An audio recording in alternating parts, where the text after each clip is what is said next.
购买咖啡时，该买咖啡豆还是咖啡粉，风味较佳呢？咖啡豆的保存时间可能可以保存比较久一点，咖啡粉因为它被研磨开了，所以它的表面积变得比较大，所以它的氧化的速度会比较快。你在选购咖啡粉的时候，我们会建议就是少量多次的购买。偏好喜欢在家里有3到5种不一样的咖啡豆可以去品尝的话，我们还是会建议使用咖啡豆，然后再做研磨，这样会比较好。在烘焙过程中，咖啡生豆的水分慢慢释放，重量减轻，颜色加深，体积膨胀，还有香气的油脂慢慢释放出来。而不同产地的咖啡豆也会呈现不同的风味。单品咖啡豆与配方咖啡豆有何不同呢？然后其实一般消费者我们也会推荐说，如果你只是想要喝到比较好喝、比较好入口的咖啡的时候，你可以去选择配方。配方的话，它会达到一个比较温润的口感，它比较容易入口。像我们现场你会看到我们有4个罐子，这是同一只豆子，浅焙、中焙、深焙以及一个混合，它是经由同一只豆子3个不同烘焙度来组成的，其实它也算配方的一种。而且口感其实从最浅焙开始的，它的果酸会比较强烈。一般来讲的话是果酸跟花香会比较强烈，然后到中焙的时候会有一点焦糖化反应，所以会有一点点焦糖、红糖的甜香。然后到深焙的时候会有一点点的炭香，然后焦糖跟红糖的味道会更强烈。然后豆子的果香跟花香的部分会开始减少。目前我们普遍都会比较建议说，我们往中焙或浅焙来做选择。咖啡豆有保存期限吗？咖啡豆的赏味期的话，一般来讲，我们会建议是烘焙后的3到6个月内。我们可能烘焙后可能要经过1个礼拜到2个礼拜的养豆的期间，让它的豆子的味道发展到最完整，我们再来品尝，会品尝到它比较好的味道。对，我相信很多观众朋友可能都会把咖啡豆冰在冰箱，甚至冰在冷冻库，打开使用的时候，其实里面就会吸到水汽，所以它其实很容易就会发霉。所以一般我们会建议就是在阴凉处，然后不要照射到太阳，然后就是密封，这样就可以了。用密封罐有时候会有一个危险，就是我们豆子如果刚烘焙好太新鲜的话，它会一直不断的吐二氧化碳。如果你的容器太小，然后密闭太好的话，甚至它的压力会更强一点点。好的咖啡豆的包装，它后面都有一个透气阀。透气阀的话，它是单向的，就是它里面的气可以往外排，然后外面的空气没办法进去。它主要是为了保存咖啡豆，让里面的空气可以被排出来，不会因为太强的气压把它挤爆。保存的话，我们不会建议你用透明的玻璃，你会发现我们都是用茶色的。茶色它可以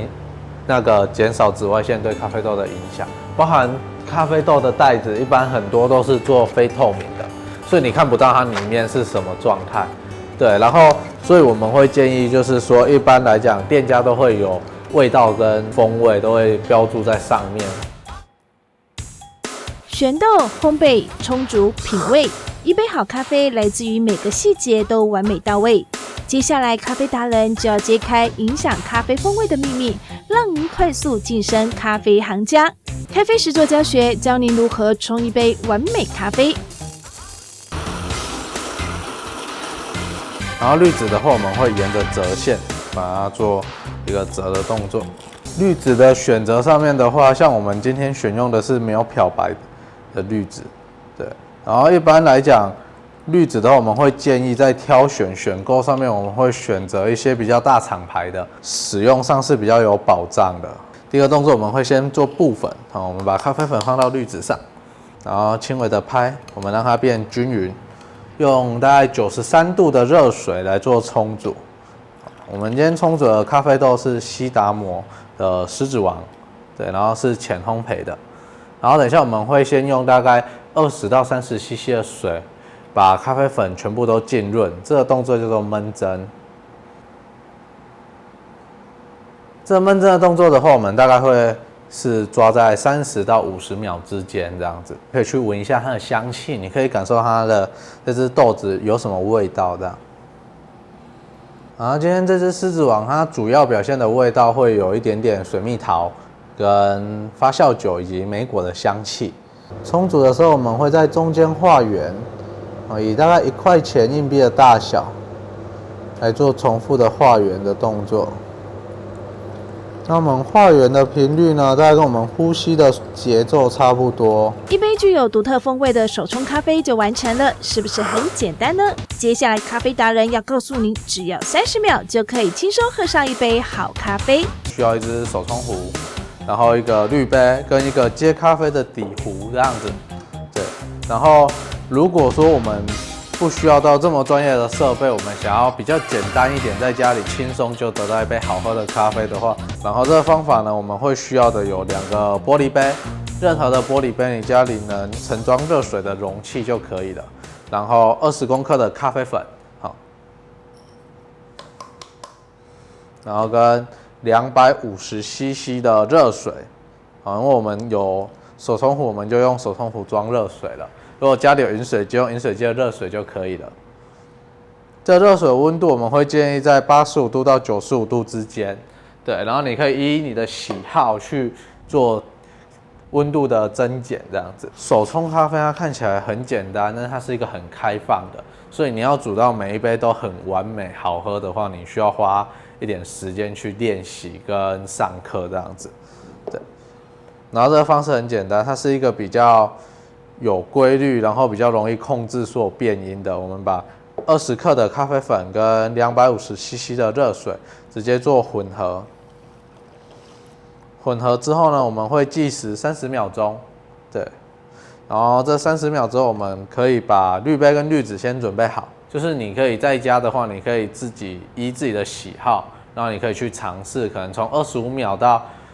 1分钟。这一个区块你都可以去做一个尝试，说你比较喜欢怎么样的味道。但是我们不建议浸泡超过1分钟，因为你可能会萃取到一些咖啡比较不好的味道出现这样子。30秒之后呢，我们会做轻微的摇晃，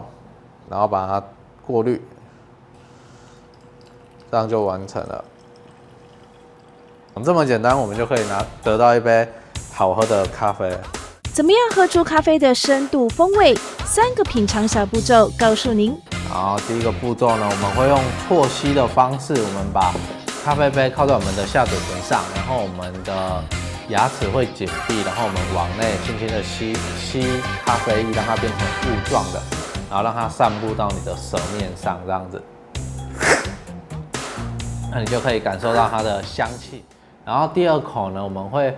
放在我们的舌头的2侧，我们喝1小口进去，然后放在我们舌头的2侧，这样，然后稍微让它停留之后再滑下去，我们会喝到这支咖啡的酸度。然后第3口呢，我们会建议就是把刚刚前2口的动作，我们会再做一次之后呢，我们会放在我们的舌上，然后大概含着大概1秒钟左右，然后我们再吞咽下去，它会跟你这前2口的味道呢做结合。然后会感受到这支咖啡完整的味道，然后会更强烈加强这2个部分这样子。然后其实这3个动作在我们品饮的时候，我们会是1口就完成，只是我们把它拆解成3个小阶段，让你比较容易去感受到每一个阶段的香气跟味道这样子。学会品尝咖啡的秘诀，你就可以喝出浅中深焙不同咖啡风味。而且冲煮的过程中，也可以感受水流滴答、咖啡馥香的温暖氛围。